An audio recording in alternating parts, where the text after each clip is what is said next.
What's up, people? I am the Po Boy and I'm back with another one. And this weekend had a lot of action and football drama. We've got a Cup Final masterclass in Wembley Stadium, CAF Champions League drama, we have UEFA chaos, South African domination, and even a quick trip to South America. So sit back and enjoy. Don't forget to like, comment, and subscribe. Let's start with the Carabao Cup. At Wembley, it was supposed to be history for Arsenal. Instead, it turned into a lesson. And the hero of the day, Nico O'Reilly.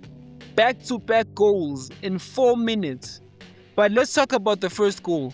Kepa, who started over David Raya by the way, drops a simple cross from Ryan Chekri, and O'Reilly makes it 1-0.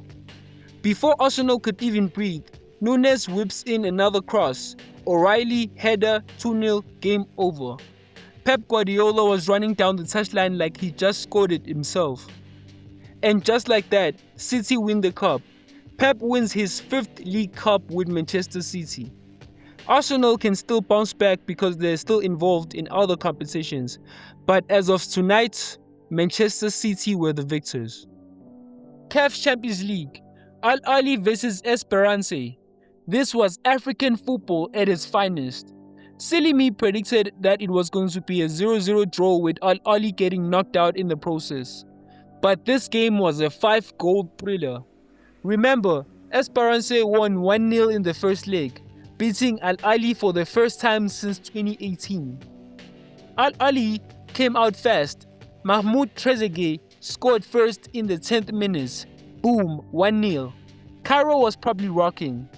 Trezeguet had equalized in aggregate. But second half, everything changed. Dano's 68-minute strike made it 1-1. Then, disaster. Penalty to Espérance.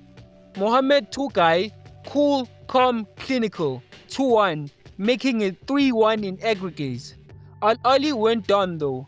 84th minute, chaos in the box, own goal, 2-2. Game on. Then in the 94th minute, with Ahly needing 2 goals, Hamza, the same player who scored the own goal, goes up the other end, header, goal, 3-2. Silence in Cairo. Espérance through to the semi-finals, defeating the most decorated club in the world. Now, from one Egyptian giant to another. Defending champions Pyramids FC took on Asfar Rabat of Morocco.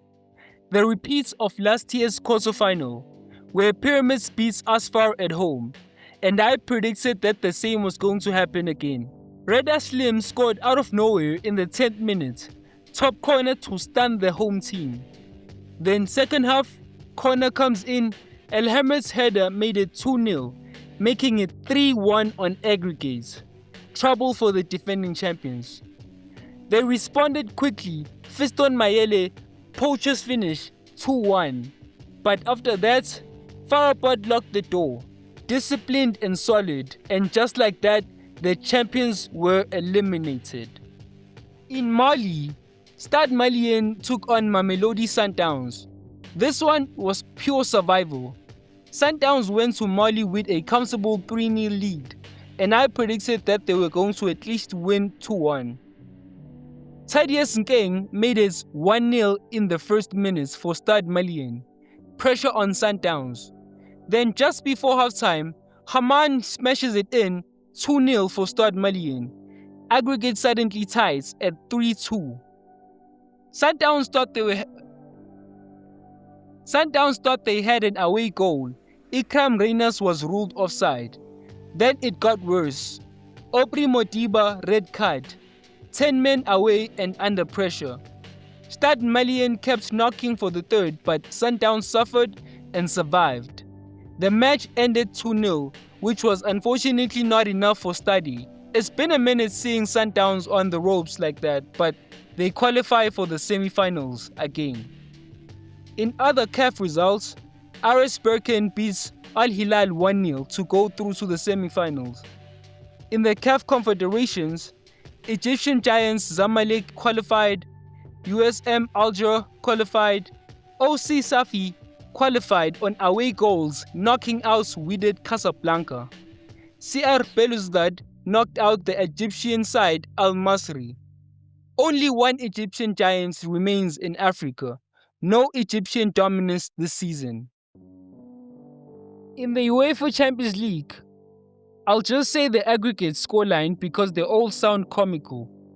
Bayern 10, Atalanta 2. I did say double digits incoming. PSG 8, Chelsea 2. Barcelona 8, Newcastle 3. Atletico 7, Spurs 5. Real Madrid 5, Manchester City 1. Sporting came back to beat Bodo Glimt 5-3 on aggregate. Liverpool came back to beat Galatasaray 4-1. Arsenal 3, Bayer Leverkusen 1. Crazy scorelines.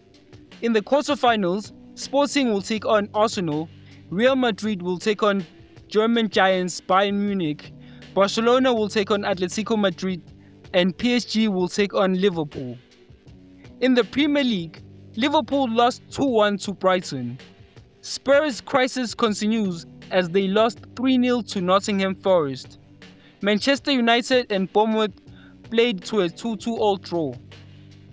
In the Betway Premiership, Orlando Pirates returned to the top of the league table after destroying TS Galaxy 6-0, Mofokeng with a hat-trick. Chelsea beats Magesi 2-0, Arrows beat Sekhukhune United 1-0, and Stellenbosch beats Chippa United 2-1, with Mabasa scoring a brace.